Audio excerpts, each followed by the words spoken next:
Oke, jumpa lagi di Opini Budiman. Prahara di Mahkamah Konstitusi mulai reda. Musyawarah mufakat di Hakim Konstitusi, 8 Hakim Konstitusi pada hari Kamis ini telah menunjuk Ketua Mahkamah Konstitusi baru. Namanya Suhartoyo, Hakim Konstitusi yang sejauh ini punya integritas tinggi, dan putusan-putusannya pun, pertimbangannya pun bisa terima oleh akal sehat publik.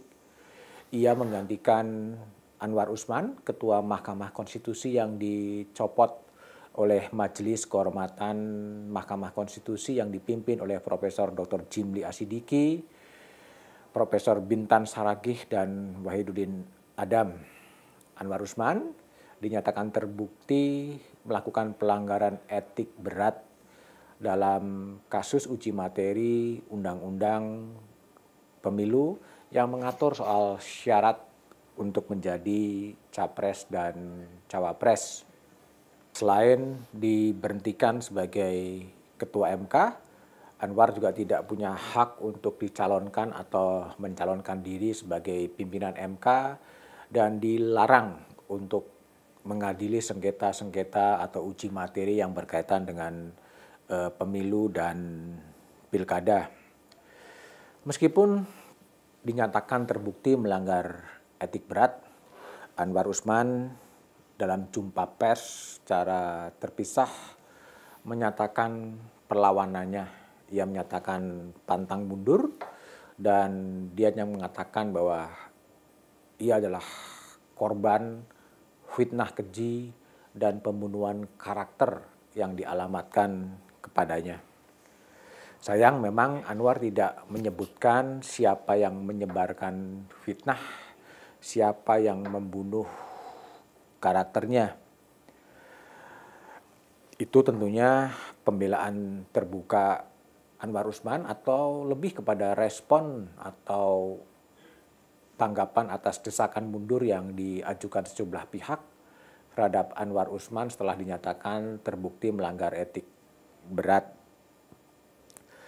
Bertahannya Anwar Usman tentunya memang menjadi beban bagi Mahkamah Konstitusi yang sedang terpuruk ketika Ketua Mahkamah Konstitusinya kemudian dicopot karena melanggar etik berat. Memang bukan yang pertama, sebelumnya di tahun 2013 ada juga Akil Mohtar yang kemudian dicopot karena ditangkap oleh KPK.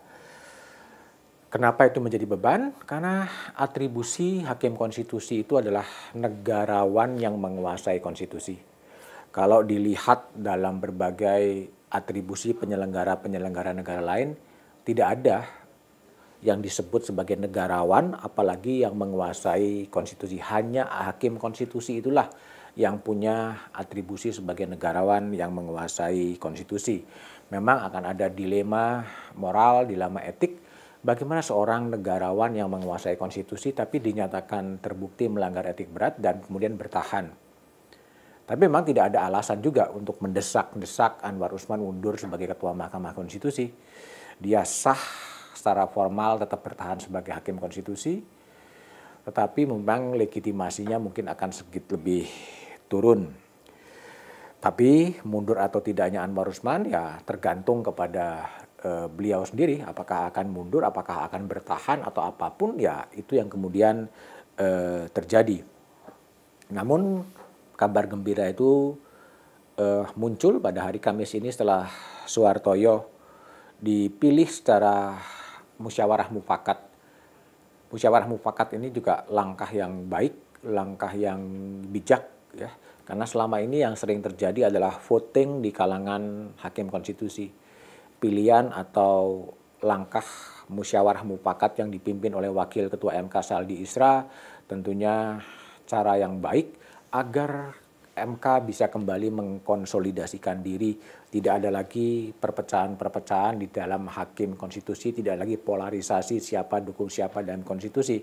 Sehingga tentunya harus diucapkan selamat kepada Hakim Konstitusi, 8 Hakim Konstitusi yang telah memilih secara musyawarah mufakat Suhartoyo. Tentunya Soehartojo sebagai Ketua MK dan Saldi Isra sebagai Wakil Ketua MK harus segera bisa bergerak cepat untuk kemudian memulihkan mental hakim konstitusi, mental pegawai-pegawai di Mahkamah Konstitusi yang mungkin terpukul ketika Ketua Mahkamah Konstitusinya dinyatakan terbukti melanggar etik secara berat. Langkah-langkah konsolidasi organisasi itu penting untuk segera bisa memulihkan kepercayaan publik pada Mahkamah Konstitusi yang punya tugas berat nanti untuk mengadili sengketa pemilu, uji materi yang berkaitan dengan kepemiluan. Tugas lainnya adalah bagaimana segera membentuk Dewan Etik yang permanen. Dewan Etik yang permanen itu butuh sehingga kalau memang ada dugaan hakim konstitusi yang melanggar etik, segera ada pelaporan-pelaporan. Tidak perlu ditunda-tunda pembentukan Dewan Etik atau Majelis Kehormatan Mahkamah Konstitusi agar ada pengawasan. Kelemahan pengawasan inilah yang kemudian juga menyebabkan prahara-prahara terjadi di Mahkamah Konstitusi. Tugas lainnya adalah bagaimana kemudian, dan ini tentunya memang tugas parlemen dan pemerintah untuk membenahi sistem rekrutmen hakim konstitusi. Memang sekalimat ini tidak ada standar yang sama bagaimana merekrut hakim konstitusi yang berasal dari DPR, berasal dari Presiden, dan berasal dari Mahkamah Agung. Hendaknya ada standarisasi agar menemukan proses rekrutmen yang seragam dan menemukan apa yang disebut sebagai negarawan yang menguasai konstitusi itu.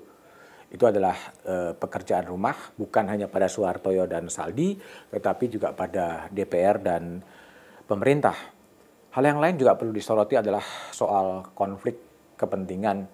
Kadang-kadang hakim-hakim MK juga lalai atau ceroboh ketika harus menguji materi undang-undang yang berkaitan dengan dirinya. Padahal ada sebuah asas hukum, tidak mungkin seorang hakim menjadi hakim untuk dirinya sendiri. Ini juga self-kritik yang dilakukan oleh banyak kalangan. Bagaimana ketika MK mengadili undang-undang kekuasaan kehakiman?